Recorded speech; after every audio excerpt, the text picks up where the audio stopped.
So, culture. Culture is a comprehensive, broad concept, and it includes almost everything that influences individuals' thought process and behaviors. It not only influences preferences, but also the way people make decisions and how people perceive the world around them. Culture operates primarily by setting boundaries for individual behaviors and by influencing the functioning of each institution, such as the family and mass media. These boundaries that are set on behaviors are called norms. All societies have them. They are simply rules that specify or prohibit certain behaviors in specific situations. Like in the US now, a norm is not spanking your kid, not spanking children. It's prohibited, and it's now illegal in some states. Norms are derived from cultural values or widely held beliefs that affirm what is not desirable. Violation of cultural norms results in social disapproval. So if you see someone publicly spanking their child, publicly beating their child, there will be tremendous social disapproval and intervention in most cases. So cultural values give rise to these norms and associated sanctions, which in turn influence consumer behavior. The norms influence consumer behavior because we know what is acceptable and what is not. Since values differ from one culture to another, then consumers from different cultures would react differently to different stimuli. So how you react to advertising in, say, India would be very different from how you would react in the US or Australia. So an Australian or American would react very differently to the same ad that would be viewed by someone from, say, India. So here's a question for you. In what ways do you think culture could impact how consumers behave? I want you to discuss that in the forum.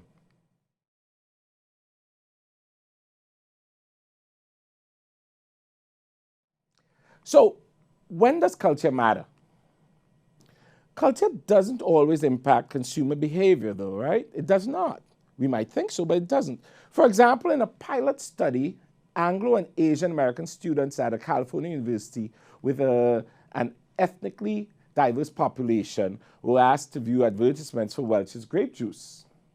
Some participants were instructed to give their immediate reactions to the ads, while others were told to think more carefully before evaluating the effectiveness of the ads. Half of the ads were promotional in nature.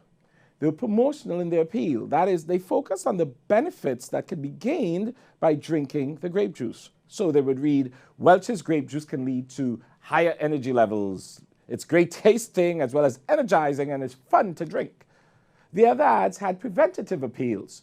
They highlighted problems that could be avoided by drinking Welch's. So they would read, Welch's grape juice can reduce the risk of some cancers and heart disease, and it helps keep the arteries clear so that blood can flow freely and is healthy to drink. The results were instructive. When participants gave their immediate reactions to the ads, Asian American participants heavily favored the preventive messages. Anglo-Americans had the opposite reaction, rating the promotional message as more effective. This was in line with the belief that Americans who value achievement, accomplishment, and independent thinking would focus on the positive consequences of their purchasing decisions. On the other hand, Chinese subjects who tend to value protection and security and have more interdependent ways of viewing the world were expected to concentrate on the negative consequences of their actions or decisions. This occurred when students were instructed to attend to the ads for only a short time, though. That's the instruction. Yet, this difference in response disappeared when participants engaged in more thoughtful deliberations. There were simply no significant differences in how the two groups rated the effectiveness of the advertising when asked to be more careful in their evaluations. So, when you have time to deliberate, to think things through, culture doesn't have as much of an impact. General cultural knowledge includes implicit theories about the world we live in that are largely shared by the members of our society. But in addition to this shared set of ideas, we also have personal knowledge that can conflict with accepted culturally derived practices. For example, a young boy growing up in, say, China may generally accept the importance of his relationships with others and therefore seek to keep harmony with family members. But more personal knowledge, such as exposure to pictures of American icons, I use icons loosely, like Kanye West or the Kardashian family, may lead that young Chinese boy to sometimes wear clothing that his parents don't like. He might want to wear those Kanye West Yeezys, I think they're called. You have to excuse my pronunciation. I'm not sure. It's a new shoe that Kanye West has. So he might want to wear those types of shoes that are manufactured and promoted by Kanye West. In other words, when pressured to form a quick judgment, we generally rely on cultural norms as a default. That's where we go, if it's a quick judgment. But when we're making a thoughtful deliberation, we are more likely to engage in an internal debate with ourselves, with our personal beliefs, and waver. In the research, this pattern held across multiple product categories and also in two-country comparisons when looking at Hong Kong versus the USA. Taken all together, these results underscore the idea that culture simply does not exert a constant, unwavering effect on consumer judgments as previously thought. What does this mean?